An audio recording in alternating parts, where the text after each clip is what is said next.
বদলে যাবে ইন্টারনেট পরিষেবা, কারণ ভারতে আসতে চলেছে স্টারলিংক। স্টারলিংক আসতে চলেছে ভারতে, কিন্তু দাম দিতে হবে কত সেটা এখন জানার বিষয়। স্টারলিংককে ব্যাপকভাবে গ্রহণযোগ্য করে তুলতে ভারতের জন্য নির্দিষ্ট মূল্য নির্ধারণের কৌশল চালু করার প্রয়োজন হতে পারে।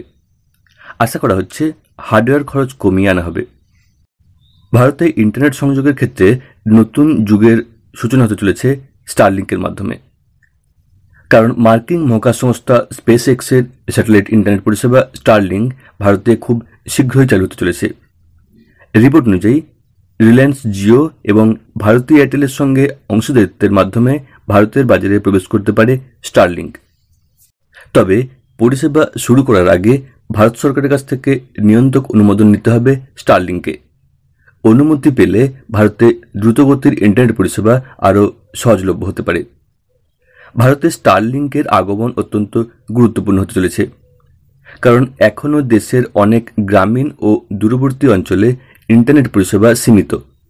বড় শহরগুলিতে ফাইবার নেটওয়ার্কের মাধ্যমে উচ্চগতির ইন্টারনেট সহজলভ্য হলেও দেশের বহু এলাকা এখনও পিছিয়ে রয়েছে। স্টারলিংকের স্যাটেলাইট প্রযুক্তি এই সমস্যার সমাধান করতে পারে। প্রচলিত ইন্টারনেট পরিকাঠামোর উপর নির্ভর না করে সরাসরি মহাকাশ থেকে পরিষেবা দেবে স্টারলিংক।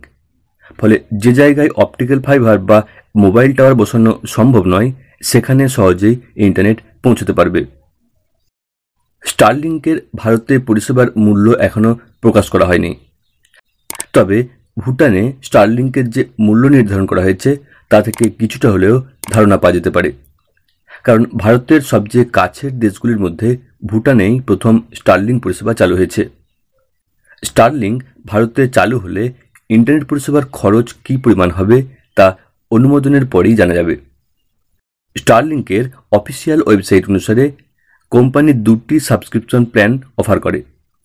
সেগুলি হল স্টারলিংক রেসিডেন্সিয়াল এবং স্টারলিংক রেসিডেন্সিয়াল লাইট।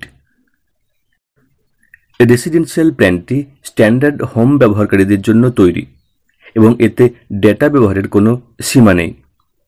এদিকে রেসিডেন্সিয়াল লাইট প্ল্যানটি কম ইন্টারনেট ব্যবহার করে এমন ছোট পরিবারের জন্য ডিজাইন করা হয়েছে।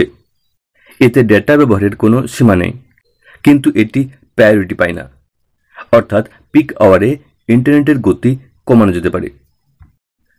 স্টারলিংক মূল্য হার্ডওয়্যার বাদে কেবল পরিষেবার জন্য স্টারলিংকের মূল্য। স্টারলিংক রেসিডেন্সিয়াল এর প্রতি মাসে মূল্য প্রায় 4,203 টাকা এবং স্টারলিংক রেসিডেন্সিয়াল লাইট এর জন্য প্রতি মাসে দিতে হবে প্রায় 3,002 টাকা। স্টারলিংক হার্ডওয়্যার খরচ একটি প্রধান খরচ, কারণ স্টারলিংক ব্যবহারকারীদের জন্য সবচেয়ে বড় খরচগুলির মধ্যে একটি হলো এই হার্ডওয়্যার খরচ।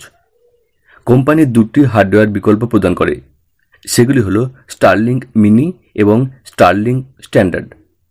স্টারলিংক মিনি একটি কম্প্যাক্ট পোর্টেবল ডিভাইস যা একটি ব্যাকপ্যাকে ফিট করে, একটি বিল ইন ওয়াইফাই রাউটার, কম বিদ্যুৎ খরচ এবং 100 MBPS এর বেশি ডাউনলোড গতিসহ। স্টারলিংক স্ট্যান্ডার্ড দৈনন্দিন আবাসিক ব্যবহারের জন্য ডিজাইন করা আরও শক্তিশালী সেটআপ, যার মধ্যে একটি স্থিতিশীল সংযোগের জন্য একটি জেনারেশন 3 রাউটার অন্তর্ভুক্ত থাকে।